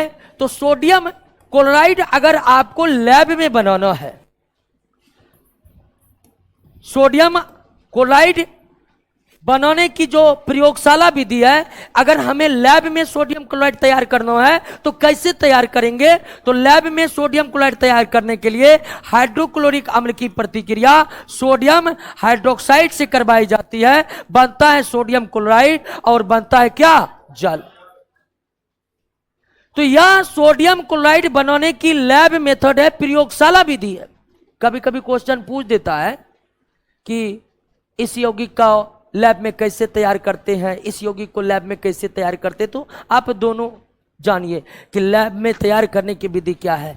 तो सोडियम क्लोराइड बनाने की प्रयोगशाला विधि क्या है दोस्तों, HCl की अभिक्रिया NaH के साथ हाइड्रोक्लोरिक अम्ल की प्रतिक्रिया सोडियम हाइड्रोक्साइड से करवाते हैं। हाइड्रोक्लोरिक अम्ल की प्रतिक्रिया सोडियम हाइड्रोक्साइड के साथ करवाते हैं, तो क्या बनता है, ये सोडियम क्लोराइड बनाने का लैब मेथड है। ये सोडियम क्लोराइड बनाने का लैब मेथड है।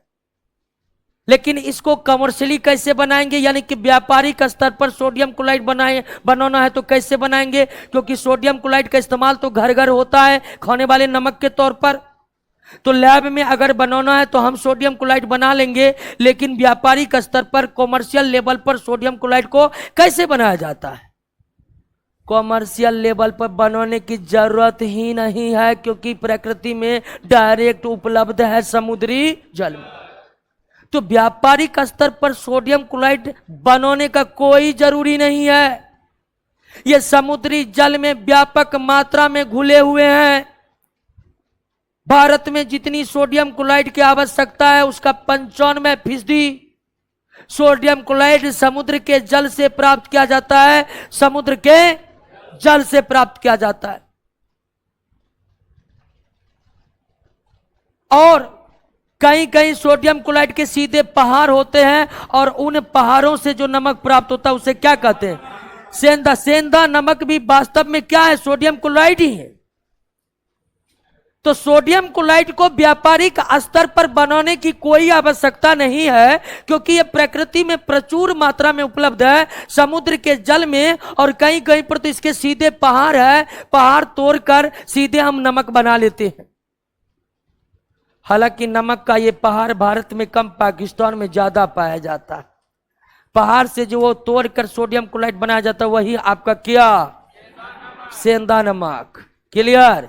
लेकिन सेंधा नमक ज्यादा इस्तेमाल नहीं करनी चाहिए, या इस्तेमाल करने से पहले देख लेनी चाहिए कि उसमें आयोडीन मिलाया गया कि नहीं मिलाया गया।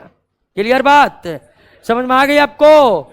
सेंधा नमक भी सोडियम है, और इसी का प्रोसेसिंग करके काला नमक बनाया जाता है। समझे कि नहीं समझे? इसी को प्रोसेस करके क्या बनाया जाता है, काला नमक। काला नमक भी सोडियम क्लोराइड ही है। खाने वाला नमक सोडियम क्लोराइड है, उसमें आयोडीन मिला हुआ है। सेंधा नमक भी सोडियम क्लोराइड है, काला नमक भी सोडियम क्लोराइड है। थोड़ा थोड़ा प्रोसेसिंग का अंतर होता है, थोड़ा थोड़ा प्रोसेसिंग का अंतर होता है। क्लियर हो गया? कोई दिक्कत? आते हैं दूसरा यौगिक।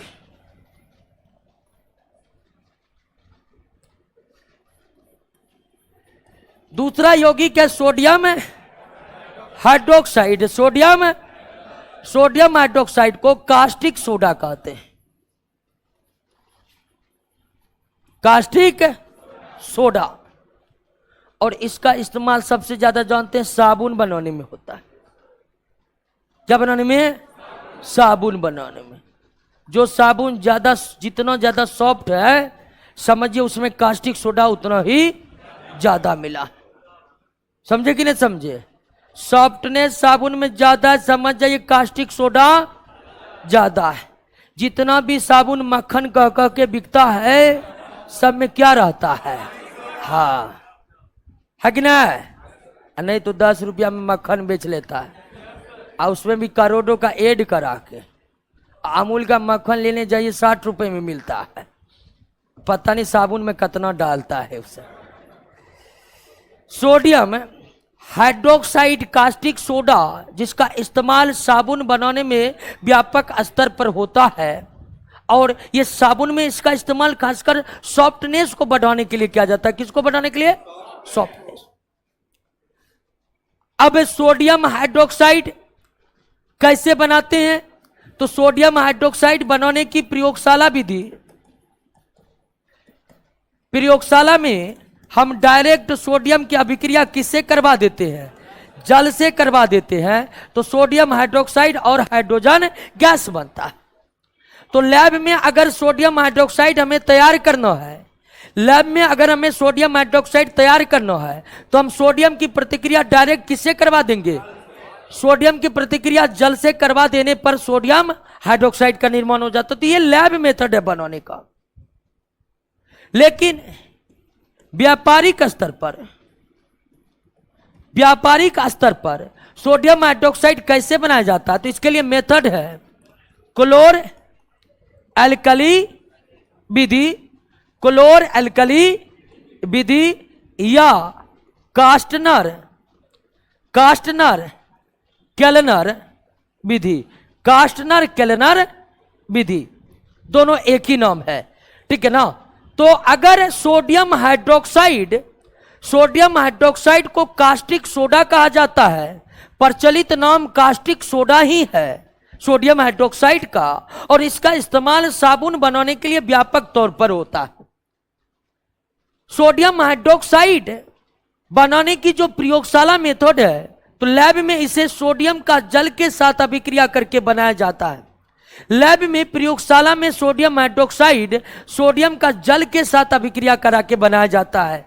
लेकिन व्यापारिक स्तर पर, चूंकि साबुन में इसका इस्तेमाल होता है, लैब में हम इतने व्यापक पैमाने पर नहीं बना सकते हैं। तो व्यापारिक स्तर पर कास्टिक सोडा या सोडियम हाइड्रोक्साइड का निर्माण क्लोर अल्कली मेथड से होता है, या फिर कास्टनर केलनर विधि से होता है। क्लोर अल्कली विधि, कास्टनर केलनर विधि। क्या विधि जानना चाहिएगा? लंबा प्रोसेस है। उसे पूछेगा नहीं है, उतना डीप में जाकर नहीं पूछेगा। तो आप याद रखिएगा, क्लोर एल्कली विधि या कास्टनर केल्नर विधि सोडियम हाइड्रोक्साइड बनाने की व्यापारिक विधि है। सोडियम हाइड्रोक्साइड बनाने की व्यापारिक विधि है। चाहते हैं उतना नहीं जाएंगे कि यह विधि क्या है, पढ़ने को होगा तो आप पढ़िएगा, 11th क्लास में दिया हुआ है, काफी डिटेल में आप पढ़ सकते हैं, मौका मिलेगा। नहीं तो इतना आप याद रखिएगा कि क्लोर एल्कली विधि कास्टनर केल्नर विधि जो है उससे व्यापारिक स्तर पर क्या तैयार किया जाता है, सोडियम हाइड्रोक्साइड।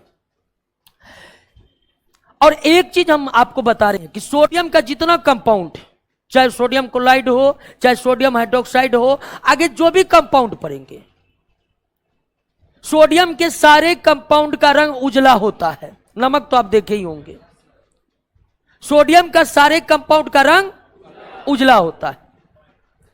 सोडियम का सारे कंपोनेंट जल में अत्यधिक घुलनशील होते हैं, यानी जल में वो घुलते हैं।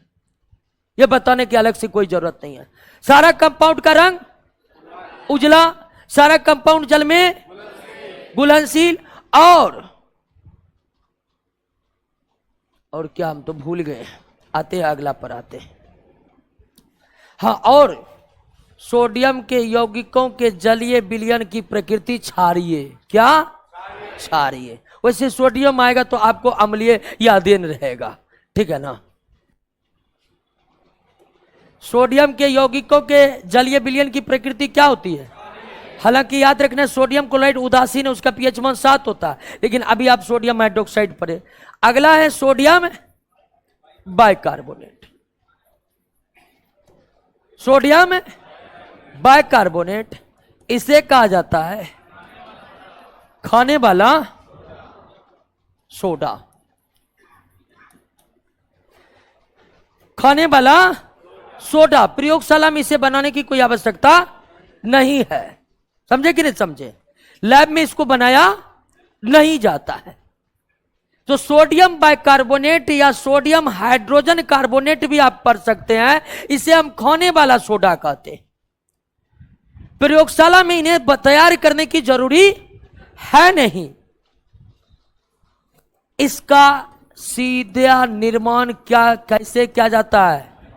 व्यापारिक स्तर पर किया जाता है। और व्यापारिक स्तर पर किस विधि द्वारा? अमोनिया सोडा विधि। अमोनिया सोडा विधि को और किस नाम से जानते हैं? सॉल्वे विधि के नाम से जानते हैं। किस विधि से? सोडियम बाइकार्बोनेट या सोडियम हाइड्रोजन कार्बोनेट।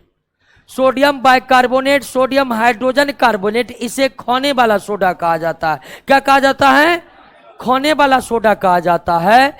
और इसका प्रयोगशाला में निर्माण करना कोई जरूरी नहीं होता है, यानी कि लैब में यह यौगिक सोडियम का बनाया नहीं जाता। लेकिन व्यापारिक स्तर पर तो इसको बनाया जाना बहुत जरूरी है, खासकर रसोई घरों में इसका इस्तेमाल अनिवार्य तरीके से होता है। तो व्यापारिक स्तर पर सोडियम बाइकार्बोनेट या खाने वाला सोडा को किस विधि के द्वारा तैयार किया जाता है? अमोनिया सोडा विधि के द्वारा तैयार किया जाता है। किस विधि के द्वारा? अमोनिया सोडा विधि। और अमोनिया सोडा विधि को किस नाम से भी जानते हैं? साल्वे विधि के नाम से जानते हैं। अमोनिया सोडा विधि किस नाम से जानते हैं? साल्वे विधि। अब साल्वे विधि के द्वारा कैसे तैयार होता है? साल्वे विधि में सोडियम क्लोराइड और अमोनिया का जलीय विलयन लेते हैं। सोडियम क्लोराइड अमोनिया का जलीय विलयन, और सोडियम क्लोराइड अमोनिया के जलीय विलयन में प्रवाहित करते हैं carbon dioxide gas. Carbon dioxide gas ये आपस में अभिक्रिया करके बनाता है अमोनियम क्लोराइड, और उसके बाद बनाता है सोडियम बाइकार्बोनेट। तो अमोनिया सोडा विधि का यही रिएक्शन आपके सामने में, समीकरण शायद बैलेंस ही होगा आपका।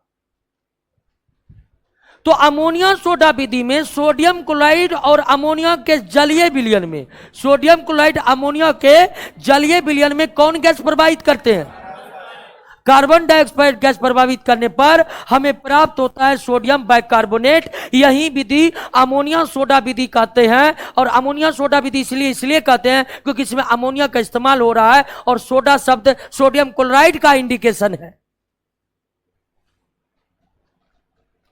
क्लियर हो गया?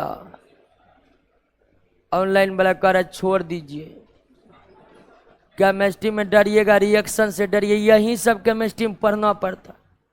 हम तो और धीरे धीरे चल रहे हैं कि ताकि आप सारे रिएक्शन को समझे, प्रोसेस को समझे। केमिस्ट्री में अब दूसरा चीज है ही नहीं कि आपको पढ़ना पड़ेगा, यही पढ़ना पड़ेगा। और आप देखिए क्वेश्चन बन रहा है 1 से 50 तक क्वेश्चन बना कि नहीं बना। अभी आप सोडियम पढ़ रहे हैं ना, अब सोडियम अगर नहीं पढ़ना है तो यही पढ़ना, नहीं पढ़ना डायरेक्ट रटिए लीजिए, तब यही होगा, ठीक है ना। हाँ, क्लियर हो गया। अमोनिया सोडा विधि समझे कि नहीं समझे, कोई दिक्कत नहीं ना। अब देखिए कि इस यौगिक का इस्तेमाल खाने वाला सोडा के तौर पर किया जाता है, खाने वाला सोडा के तो अमोनिया सोडा विधि देख लिए। समीकरण बैलेंस है ना आपका, समीकरण चेक किया, बैलेंस है ना, बैलेंस है। अब ध्यान दीजिए दोस्तों कि सोडियम बाइकार्बोनेट, सोडियम बाइकार्बोनेट यह खाने वाला सोडा, लेकिन डायरेक्ट इसको नहीं खा सकते, डायरेक्ट इसको नहीं खा सकते हैं। जागिए जागिए दोस्तों, डायरेक्ट नहीं खा सकते हैं।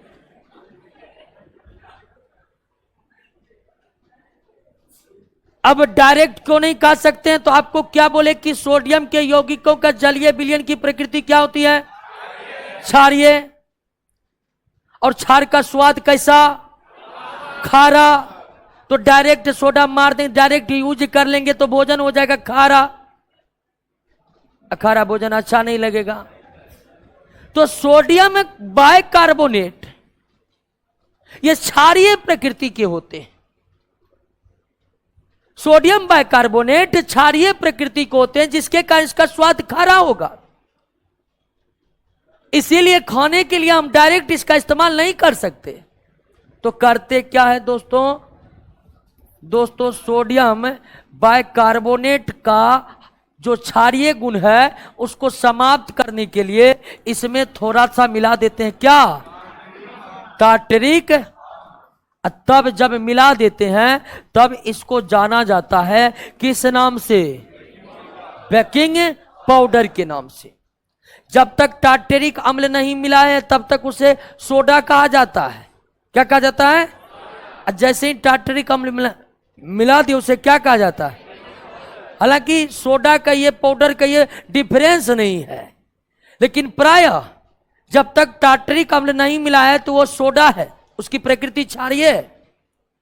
जैसे हम टार्टरिक अम्ल मिला दिए तो टार्टरिक अम्ल मिला देने से आप क्या जानते हैं कि अम्ल क्षार के गुणों को क्या करता है। तो थोड़ा सा टार्टरिक अम्ल मिला देने से हल्का फल्का जो इसका क्षारीय गुण था, हल्का फल्का जो इसका क्षारीय गुण था उसको टार्टरिक अम्ल क्या कर दिया, समाप्त कर दिया। समाप्त करने के बाद ये न्यूट्रल हो गया, क्या हो गया, न्यूट्रल हो गया। न्यूट्रल हो गया, अब खाने के योग हो गया। सोडा का इस्तेमाल किया ही जाता है, और सबसे ज्यादा खास्ता, अगर हमें खाना को जल्द पकाना है तो सोडा का इस्तेमाल करना है।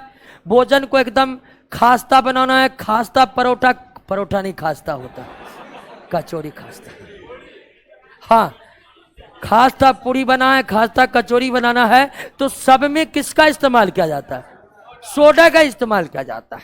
समझे कि नहीं समझे, हाँ याद रखिएगा, खास्ता सोडा डालने से होता है। बहुत ऐसा दुकान खोल के खास्ता कचौरी केवल यहीं पर दुकान का आगे बोर्ड बना हुआ, तो लोग को लगता है कि खास्ता बनाना एक कला है, जिससे कि कला जिसको आता वही खास्ता बना सके। बिल्कुल नहीं, सोडा डालिए, खास्ता का मजा लीजिए। खास्ता का मतलब जहां से पकड़े वहीं से टूट गया, वो है आपका असली खास्ता, जो क्या डालने से होगा, सोडा डालने से होगा। क्लियर हो गया।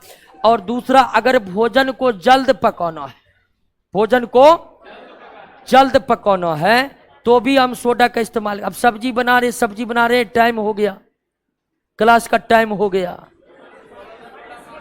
हल्का मारिए सोडा, जो 10 मिनट बनेगा 2 मिनट में क्लियर है। क्या दूध को उबालने के लिए बैठे और अंदेशा हो गया कि अब दूध फटेगा, क्योंकि फटने से पहले सिग्नल आता है कि अब फटेगा। जो लगातार उबाल रहे उसको पता चल जाता है कि अब फट जाएगा, ठीक है। जिसको नहीं रहता है नॉलेज, नहीं नहीं नहीं फटेगा, फट जाएगा, नहीं फटेगा, फट जाता है। जब ये अंदेशा हो दूध फटेगा तुरंत मारिए सोडा, दूध फटना क्या हो जाएगा, बंद। क्योंकि फट रहा है अम्ल के कारण, सोडा मारिएगा न्यूट्रल हो जाएगा, दूध फटना क्या हो जाएगा, बंद हो जाएगा। तो आप दूध को फटने से भी रोक सकते हैं सोडा का इस्तेमाल करके। अब बाकी आप खरीद कर लाइएगा, उसके बाद पता चलेगा क्या क्या इस्तेमाल। और ध्यान रखिएगा, बहुत गड़बड़ चीज है। आवश्यकता से अधिक मात्रा तो फिर लगातार दस्त बाथरूम में बंद रहिए तब। क्लियर हो गया। तो सोडियम बाइकार्बोनेट का इस्तेमाल, सोडियम बाइकार्बोनेट का इस्तेमाल खोने वाले सोडा के रूप में होता है, लेकिन उससे पहले उसमें कौन अम्ल मिलाया जाता है, टार्टरिक अम्ल मिलाया जाता है। क्यों मिलाया जाता है, भोजन को जल्द पकाने के लिए इसका इस्तेमाल होता है। उसके बाद सोडा का इस्तेमाल, रोटी अगर आपको नहीं फूल रहा है, या ब्रेड जिसको ब्रेड कहते हैं, पाव रोटी कहते हैं, डबल रोटी कहते हैं, उस सबको नरम और स्पंजी बनाने के लिए भी किसका इस्तेमाल किया जाता है, सोडा का इस्तेमाल किया जाता है। आपका जो ये खाने वाला सोडा है सोडियम बाइकार्बोनेट, इसको आप गर्म करिएगा, इसको आप गर्म करिएगा तो बनता है जल और बनता है कार्बन डाइऑक्साइड। जब ये सोडियम बाइकार्बोनेट गर्म होता है तो सोडियम कार्बोनेट जल और कार्बन डाइऑक्साइड बनता है। तो अगर आप सोडा हल्का सा मिलाए हुए हैं तो हल्का सा सोडा गर्म होगा, गर्म होगा तो जल और कार्बन डाइऑक्साइड बनाएगा, और जो जल बनेगा वो तुरंत ही किसमें कन्वर्ट हो जाएगा, भाप में। और भाप और जैसे हम रोटी में हल्का सा सोडा मिला दीजिए, रोटी में हल्का सोडा मिला दीजिए, अब आपका रोटी ठीक से पकेगी नहीं, पके फूलेगा एकदम बिल्कुल, क्योंकि सोडा मिला हुआ है। सोडा मिलाने से रोटी आपका एकदम नरम स्पंजी बनता है, या डबल रोटी भी सोडा मिलाकर ही नरम और स्पंजी बनाता है।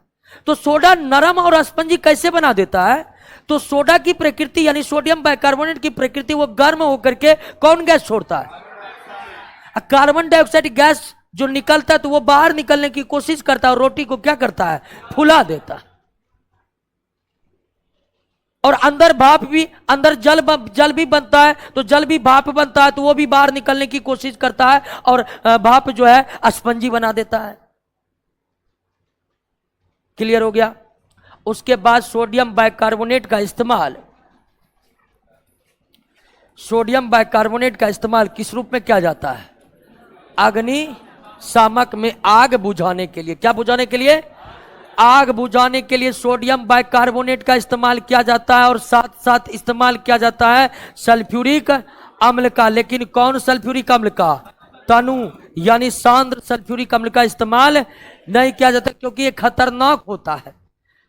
और अग्निशामक में सोडियम बाइकार्बोनेट और सल्फ्यूरिक अम्ल के आपसी अभिक्रिया के फलस्वरूप बनता है सोडियम सल्फेट बनता है, और कार्बन डाइऑक्साइड बनता है, जल बनता है। और यही कार्बन डाइऑक्साइड आग को क्या कर देता है, बुझा देता है। और जल भी बनता है जो आग बुझाने में सहायक होता है।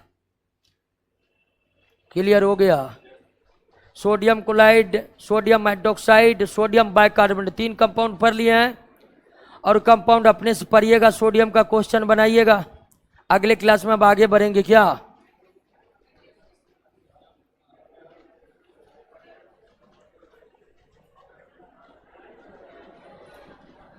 अगला क्लास से पुराना सेंटर पर चलेगा। बोल दिया सर।